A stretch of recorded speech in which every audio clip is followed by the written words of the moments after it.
Bulletin में सबसे पहले बात करते हैं कैसे ज्वालामुखी की, जिसने पिछले 5 दिनों से तबाही की एक नई इबारत लिख दी है। पहले इसने इटली में रिहायशी बस्तियों को अपना निशाना बनाया और अब इसका लावा समंदर के पानी को सुखा रहा है। यह है इटली का माउंट स्ट्रॉबेरी, जो पिछले 5 दिन से इसी तरह धधक रहा है। कभी ज्वालामुखी से शोले निकल रहे हैं तो कभी राख का गुबार, और जब जब ज्वालामुखी फटता है तो लोगों के अंदर दहशत पसर जाती है। जब माउंट स्ट्रॉबेरी पहली बार फटा था तो राख का बहुत बड़ा गुबार रिहायशी बस्तियों की तरफ बढ़ा था। ज्वालामुखी की गर्म राख की चपेट में आकर एक शख्स की मौत हो गई थी। अब बताया जा रहा है कि ज्वालामुखी से निकलता लावा समंदर में जा रहा है। लावा समंदर की तरफ मुड़ने से लोगों के अंदर डर तो कम हुआ है, लेकिन लोग हैरान हैं कि 5 दिन बाद भी ज्वालामुखी आखिर क्यों लावा और राख उगल रहा है। धरती के अंदर वो कौन सी हलचल है जिसने ज्वालामुखी को ऐसा रौद्र रूप दे दिया। अब दुश्मन पर 1 नहीं 2 नहीं बल्कि सैकड़ों की संख्या में एक साथ वार होगा। मीडिया रिपोर्ट्स के मुताबिक भारत ने अब मिनी ड्रोन्स को डेवलप करने का काम शुरू कर दिया है और ये मिनी ड्रोन्स एक साथ अटैक करेंगे और सेकंड्स में अपने स्पॉट को तबाह कर देंगे। कुछ ऐसा ही बारूदी मंजर सामने आता है जब एक्सप्लोसिव मिनी ड्रोन हमला करता है। सैकड़ों की तादाद में ये ड्रोन छोड़े जाते हैं और अपना रास्ता तय करते हुए ये टारगेट को हिट करते हैं। इसी तकनीक की तरफ भारत ने कदम बढ़ा दिए हैं। मीडिया रिपोर्ट्स के मुताबिक HAL एक ज्वाइंट प्रोजेक्ट के जरिए भारत के पहले स्वार्म ड्रोन पर काम कर रहा है और 2 साल के अंदर पहले प्रोटोटाइप का टेस्ट कर लिया जाएगा। दुनिया में अब तक सिर्फ अमेरिका इस तकनीक को पूरी तरह इस्तेमाल करने में कामयाब हुआ है। दरअसल मिनी अटैक ड्रोन लड़ाकू विमान से रिलीज किए जाते हैं और सैकड़ों की संख्या में ये टारगेट की तरफ बढ़ते हैं। अगर दुश्मन का एयर डिफेंस देख भी ले तब भी वो सभी ड्रोन्स को हिट नहीं कर पाएगा। और जब ये ड्रोन्स टारगेट पर लगते हैं तो छोटे छोटे कई बारूदी धमाके होते हैं जो बड़े से बड़े टारगेट को तबाह कर देते हैं। राफेल और सुखोई मिलेंगे तो दुश्मन तबाह हो जाएगा, ये दम भरा है vice chief air marshal Bhadauria ने। उन्होंने कहा है कि इन दोनों की ट्यूनिंग बेहद कमाल। सुखोई 30 MKI वो योद्धा जो आसमान में वायुसेना का परचम लहरा रहा है और राफेल वो सूरमा जो जल्द भारतीय वायुसेना के साथ जुड़ेगा।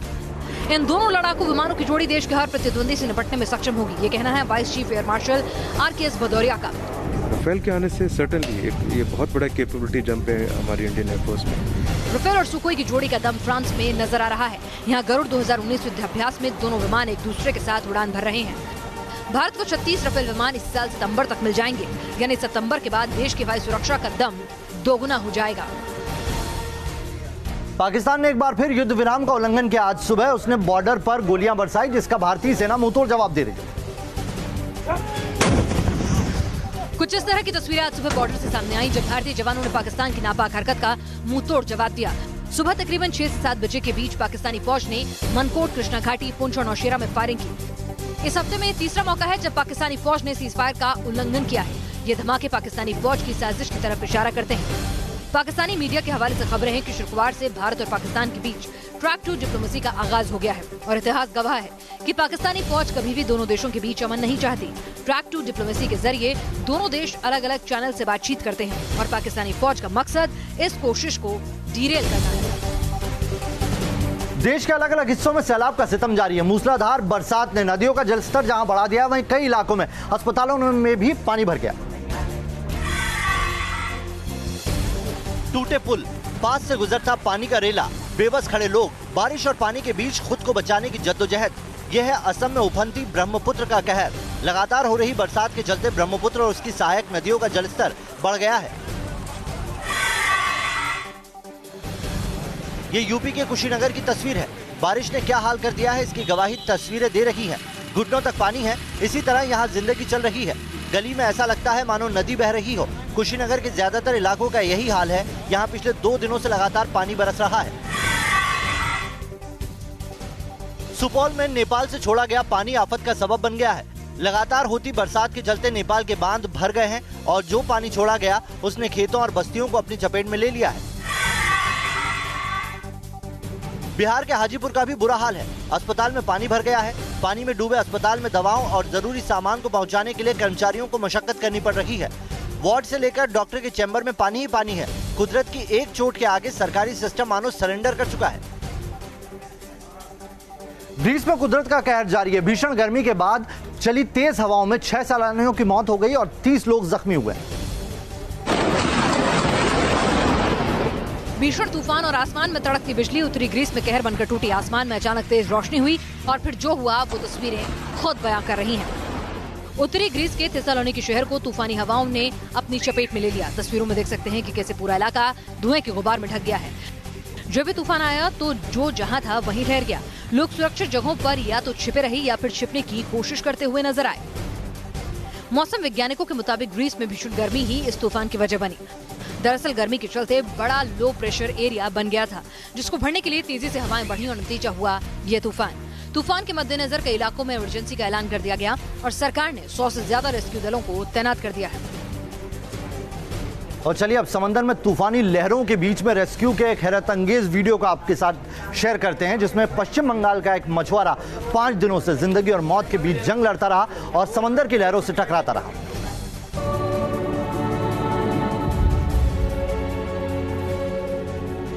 रविंद्रनाथ नाम के मछुआरे की कहानी वैसी ही है जैसे अंग्रेजी फिल्म लाइफ ऑफ पाई में दिखाई गई थी। फिल्म में एक लड़का समंदर की लहरों से जिंदा रहने के लिए लड़ता है और कुछ ऐसा ही रविंद्रनाथ ने किया। बंगाल की खाड़ी में उफनती लहरों के बीच आप जिस शख्स को देख रहे हैं, यही है रविंद्रनाथ नाम का वो मछुआरा जिसकी नाव 5 दिन पहले समंदर में पलट गई थी। 5 दिन से रविंद्रनाथ यूं ही समंदर में तैरते रहे और मदद का इंतजार करते रहे। जिंदगी जीने की ख्वाहिश कितनी थी उसे ये तस्वीरें बयान करती हैं।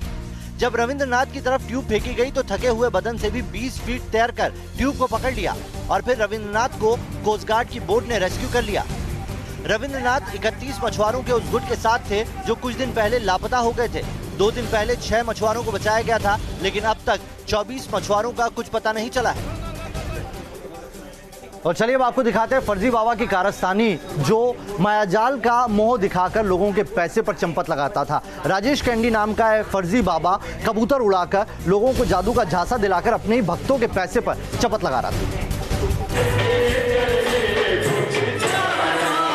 हवा में हाथ घुमाया, बक्से में फूंक मारी और कबूतर उड़ निकला।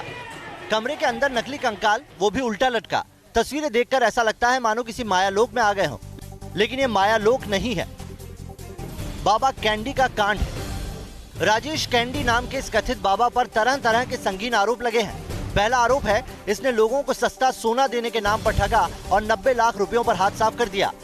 दूसरा आरोप है कि विदेश भेजने के नाम पर 47 लाख रुपए की ठगी की और कुछ अनुयायियों को सोने की नकली ईंट देकर 64 लाख रुपए की चपत लगाई।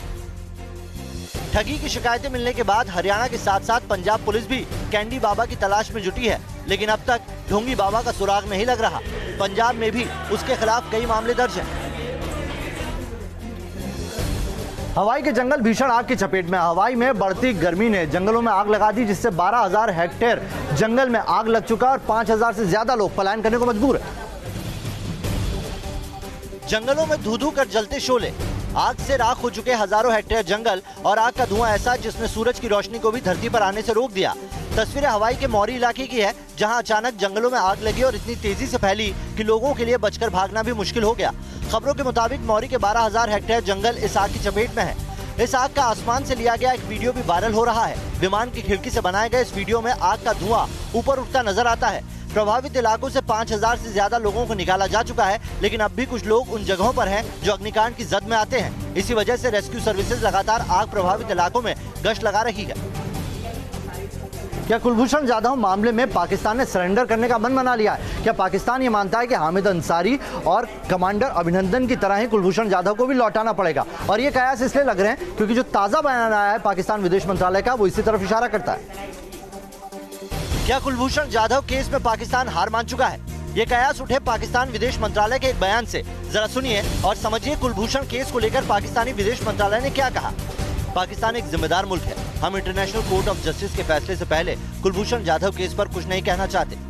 दरअसल 17 जुलाई को international court of justice Kulbhushan Jadhav मामले में फाइनल फैसला देगा। पिछली 2 सुनवाई में अदालत ने भारतीय पक्ष को मजबूत माना है। पहली सुनवाई में कुलभूषण जाधव को मौत की सजा पर अदालत ने रोक लगाई थी। दूसरी सुनवाई में पाकिस्तान को कुलभूषण की सुरक्षा सुनिश्चित करने के निर्देश दिए थे। तो क्या ये बदलाव ही है वो वजह जिनके चलते पाकिस्तान खामोश हो गया और कुछ भी कहने से बच रहा है? टिकटॉक की लत लोगों की जान पर भारी पड़ती हुई दिखाई दे रही है। हैदराबाद का एक शख्स टिकटॉक वीडियो बनाते हुए मौत के मुंह में समा गया। वहीं पंजाब रोडवेज ने चलती बस में ड्राइवर को सस्पेंड कर दिया टिकटॉक वीडियो बनाने को लेकर। ये है पंजाब रोडवेज के ड्राइवर का वो वीडियो जिसने इसको सस्पेंशन तक पहुंचा दिया। साहब बस चला रहे थे लेकिन सिर पर टिकटॉक की लत ऐसी सवार थी कि चलती बस में वीडियो बनाया और मुसाफिरों की जिंदगी खतरे में डाली। वीडियो वायरल होने पर पंजाब रोडवेज के अधिकारियों की नजर में आया और रोडवेज ने ड्राइवर को सस्पेंड कर दिया।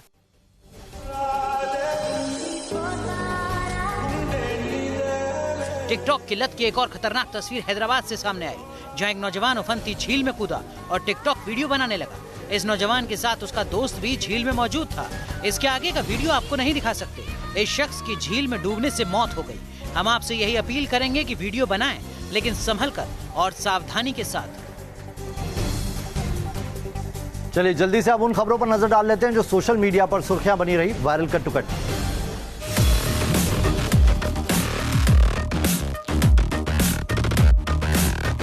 रूस के एक बच्चे का वीडियो आज दिन भर वायरल होता रहा। इस बच्चे का कारनामा सुनकर आप भी हैरान रह जाएंगे। इब्राहिम ने 2 घंटे में 3270 पुशअप लगाए, यानी हर मिनट में इब्राहिम 27 पुशअप लगा गया। इस कारनामे के चलते इब्राहिम का नाम रशियन बुक ऑफ रिकॉर्ड्स में दर्ज हुआ और इनाम में उसको पूरा घर मिला।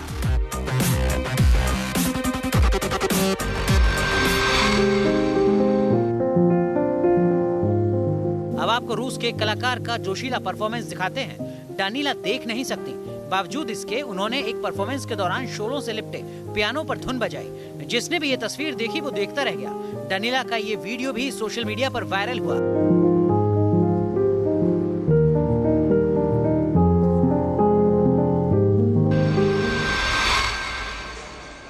लंगर में लस्सी पिलाने का एक नया स्टाइल भी सोशल मीडिया पर खूब सराहा गया। एक बच्चा पहियों पर लस्सी का बर्तन लेकर आता है, बार बार ब्रेक जैसा एक सिस्टम दबाता है और अपने आप लस्सी गिलास में डल जाती है। और चलिए अब आपको मिलवाते हैं आज के हीरो से, जो है 75 साल के ऑटो ड्राइवर हरजिंदर सिंह। हरजिंदर अपनी ऑटो को बतौर एम्बुलेंस चलाते हैं और कई लोगों की जिंदगी अब तक बचा चुके हैं। ऑटो के अंदर मेडिकल बॉक्स, ऑटो के पीछे इमरजेंसी नंबर और फोन आते ही फौरन मदद के लिए रवाना। सालों से यही कर रहे हैं हरजिंदर सिंह। दिल में इंसानियत इतनी रची बसी थी कि हरजिंदर ने अपने ऑटो को ही एम्बुलेंस बना लिया। आम ऑटो वालों की तरह हरजिंदर भी दिन में सवारियों को मंजिल तक पहुंचाते हैं, लेकिन अगर कहीं से मदद का फोन या जानकारी मिल जाए तो हरजिंदर हर काम धाम छोड़कर मदद के लिए निकल पड़ते हैं। हरजिंदर की दरियादिली की एक कहानी सालों पुरानी है। ये ब्लैक एंड व्हाइट तस्वीरें बताती हैं कैसे हरजिंदर सालों से इंसानियत की सेवा कर रहे हैं। उन्हें कई प्रशस्ति पत्र भी मिल चुके हैं, लेकिन हरजिंदर को असली खुशी तारीफों या प्रशस्ति पत्रों से नहीं मिलती। उन्हें संतोष तभी मिलता है जब किसी इंसान की जिंदगी बच जाती है। दिल और जान से इंसानियत की सेवा कर हरजिंदर बन गए हैं हमारे समाज के हीरो। चलिए अगली खबर पाकिस्तान से है, जहां पर एक टीवी चैनल पर नवाज शरीफ की बेटी मरियम नवाज का इंटरव्यू चल रहा था, लेकिन उसका प्रसारण बीच में ही रोक दिया गया। अब आरोप ये लग रहे हैं कि इमरान सरकार मीडिया की आजादी पर भी पाबंदी लगा रही है। एक तरफ नवाज शरीफ की बेटी मरियम नवाज, दूसरी तरफ पाकिस्तानी पत्रकार नदीम मलिक, और अचानक इंटरव्यू प्रसारण से हटा दिया जाता है।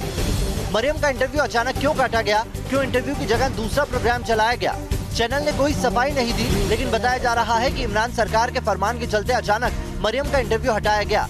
कुछ ऐसा ही पाकिस्तानी पीपल्स पार्टी के नेता आसिफ अली जरदारी के इंटरव्यू को लेकर भी हुआ था। जरदारी का इंटरव्यू चलाने वाले 3 चैनल ऑफ एयर कर दिए गए थे, यानी टीवी चैनल का प्रसारण रोक दिया गया। आम चुनाव के दौरान भी पाकिस्तानी फौज ने इमरान खान की आलोचना के चलते 2 मीडिया ग्रुप पर एक्शन लिया था। ये हरकतें बताती हैं कि इमरान और फौज की मिलीभगत अब मीडिया की आवाज को भी कुचलना चाहती है, ताकि उनकी कारगुजारियों का पर्दाफाश न हो। चलिए अब दुनिया की कुछ और खबरों पर नजर डालेंगे वर्ल्ड कट टू कट। दुनिया के सबसे घातक एयर डिफेंस सिस्टम में गिने जाने वाला S-400 अब तुर्की को भी हासिल हो गया है। रूस ने डील के तहत तुर्की को S-400 सिस्टम की पहली खेप दे दी है। तुर्की को S-400 देने पर अमेरिका ने ऐतराज जताया था, लेकिन तुर्की की सरकार ने इस ऐतराज को दरकिनार कर रूस के साथ सामरिक डील को अंजाम दिया। अमेरिकी राष्ट्रपति डोनाल्ड ट्रंप का एक और वीडियो वायरल हुआ।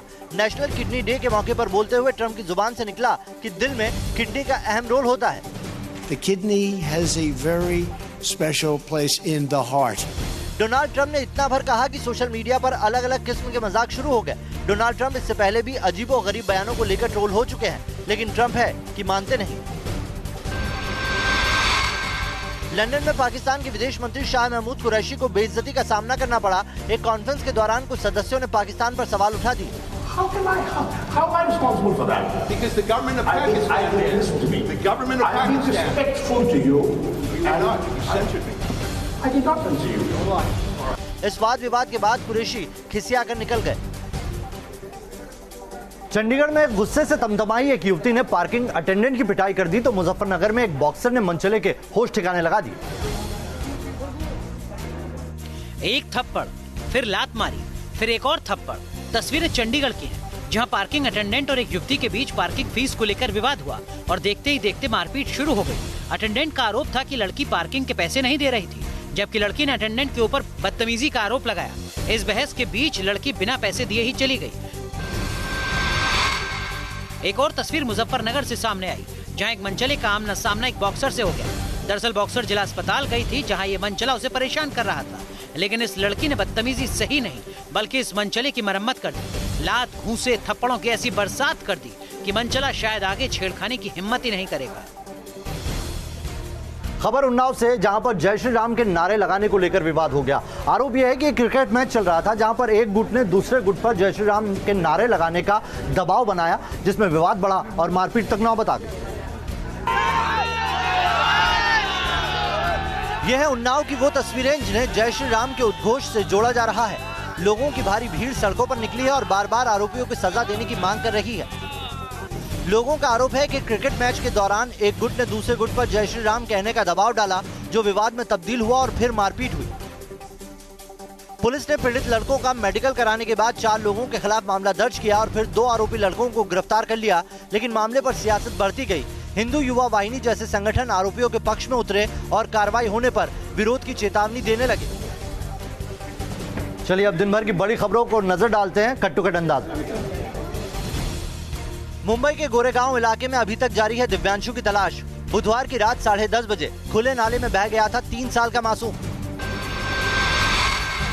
कर्नाटक में कुर्सी बचाने की मुहिम में जुटे कुमारस्वामी। स्पीकर ने कहा सीएम जब चाहे तब आ जाएगा विश्वास प्रस्ताव। कांग्रेस, बीजेपी, जेडीएस ने अपने अपने विधायकों को शिफ्ट किया। सुप्रीम कोर्ट ने कहा विधायकों को अयोग्य करार नहीं दे सकते स्पीकर। अदालत में 16 जुलाई को अगली सुनवाई।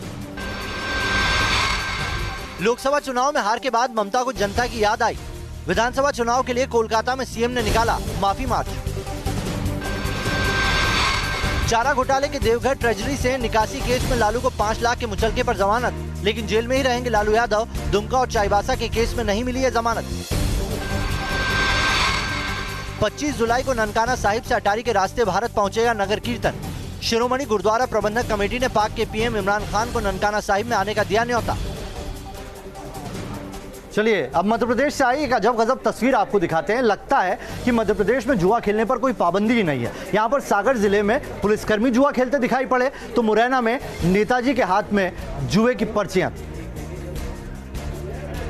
ये मध्य प्रदेश की 2 तस्वीरें हैं। पहली तस्वीर सागर जिले की है, जहां पुलिस वाले खुलेआम ताश के पत्तों को फेंट रहे हैं और ताश की बाजी पूरे जोरों पर चल रही है। और दूसरी तस्वीर मध्य प्रदेश के मुरैना जिले की है, जहां पर कांग्रेस के नेता राजेंद्र शुक्ला लोगों के साथ बैठकर जुआ खेल रहे हैं। पैसे की बाजी लगाई जा रही है और महफिल जमी हुई है। जिन पुलिस वालों पर इलाके की कानून व्यवस्था को संभालने की जिम्मेदारी है, अगर वही इसी तरह खुलेआम ताश की बाजी लगाते हैं, वो भी वर्दी में, तो ऐसी पुलिस का अपराधियों में कितना खौफ होगा ये बताने की जरूरत नहीं। और नेताजी का क्या कहें, वो तो 2 कदम आगे हैं। अब इन्हें किसका खौफ होगा? जब सूबे की पुलिस खुलेआम ताश खेल सकती है तो ये जुआ तो खेल ही सकते हैं। वही हो भी रहा है, सरेआम कानून की धज्जियां उड़ाई जा रही हैं। चलिए खेल से जुड़ी खबरों पर नजर डालेंगे sports cut to cut. Semifinal में टीम इंडिया की हार के बाद कप्तान और कोच के प्रदर्शन की समीक्षा करेगा सीओए। सेमीफाइनल में धोनी को 7 नंबर पर भेजने पर भी पूछा जा सकता है सवाल। उधर हार के बावजूद कोच रवि शास्त्री और उनका सपोर्ट स्टाफ का कार्यकाल 45 दिन के लिए बढ़ा दिया गया। वेस्टइंडीज दौरे में धोनी के चयन पर सस्पेंस। संन्यास के अटकलों के बीच बोर्ड को धोनी के बयान का इंतजार। 3 अगस्त से टीम इंडिया का वेस्टइंडीज दौरा शुरू होगा। कश्मीर के अनंतनाग में एक युवा क्रिकेटर की गेंद लगने से मौत हो गई। 18 साल के जहांगीर अहमद एक लोकल मैच में पुल शॉट लगाने की कोशिश कर रहे थे, लेकिन वो चूक गए और गेंद उनकी गर्दन पर जा लगी, जिससे उनकी जान चली।